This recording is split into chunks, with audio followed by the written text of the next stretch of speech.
Saudara, tancap gas pemulihan ekonomi nasional sudah kepalang basah. Prioritas pemerintah bukan lagi memilih menyelamatkan manusia atau ekonomi. Keduanya harus sama-sama berjalan. Apa sih program PEN alias pemulihan ekonomi nasional? Saya sedikit ulas untuk Anda, saudara.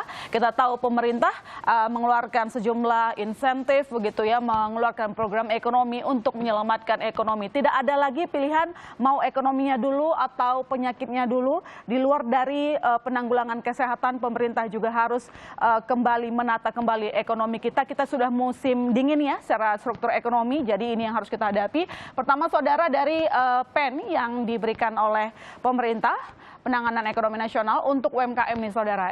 UMKM diberikan subsidi bunga 34,15 triliun rupiah, kemudian insentif pajak yang juga dibantu oleh pemerintah 28,06 triliun dan penjaminan kredit modal kerjanya 6 triliun rupiah. Kita tahu UMKM merupakan salah satu sektor yang sangat membantu ekonomi nasional dan selalu menjadi penyelamat gitu ya, penyelamat ekonomi ketika masa-masa krisis. Jadi inilah alasan pemerintah menyelamatkan UMKM. Sementara dari sisi korporasi juga mendapatkan insentif pajak 34,9 triliun, saudara. Jadi dengan penempatan dana pemerintah juga diberikan untuk korporasi dan ada juga untuk restrukturisasi kreditnya 35 triliun rupiah. Ini berkaitan juga dengan perbankan yang juga masalah restrukturisasi kredit ini juga bank juga dibantu di situ ya. Ada yang namanya penyertaan modal negara di BUMN juga ya.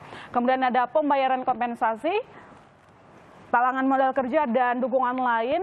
Ini banyak macamnya yang sudah dikeluarkan oleh pemerintah, karena lagi-lagi, saudara, dari sejumlah yang saya jelaskan ini adalah langkah pemerintah untuk menyelamatkan ekonomi. Tidak hanya soal bagaimana kesehatan masyarakat harus dijaga, tetapi mau tidak mau ini sudah musim dingin secara struktur ekonomi, jadi mau tidak mau harus ada sebuah regulasi, peraturan ataupun insentif bagi pertumbuhan ekonomi, dan ini dipastikan, saudara, katanya bertanggung jawab gitu ya. Semua yang akan dikeluarkan ini disebutkan oleh pihak Kementerian Keuangan akan dikeluarkan secara bertanggung jawab, jadi jangan khawatir begitu. Nah, bagaimana dengan rincian stimulus kredit UMKM? Kita masih ada wall data berikutnya. Di rincian stimulus kredit UMKM, saudara, ini total yang diberikan 34,15 triliun rupiah dengan untuk 60,66 juta rekening sebagai targetnya gitu. Lalu untuk rinciannya BPR, bank dan perusahaan pembiayaan nilainya 27,26.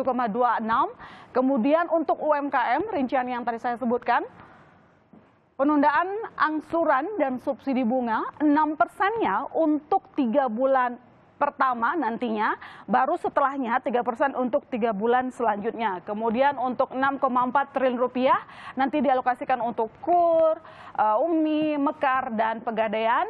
Lalu kemudian juga ada penundaan cicilan pokok dan subsidi bunga selama 6 bulan. Dan ada total 0,49 triliun secara online koperasi dan petani juga akan nanti diberikan dengan subsidi bunganya 6% selama 6 bulan. Jadi ini merupakan gambaran bagaimana UMKM menjadi salah satu fokus dari pemerintah dalam pemulihan ekonomi nasional dan akan diberikan secara bertanggung jawab. Itu janji dari Kementerian Keuangan agar tidak ada praktik moral hazard di situ.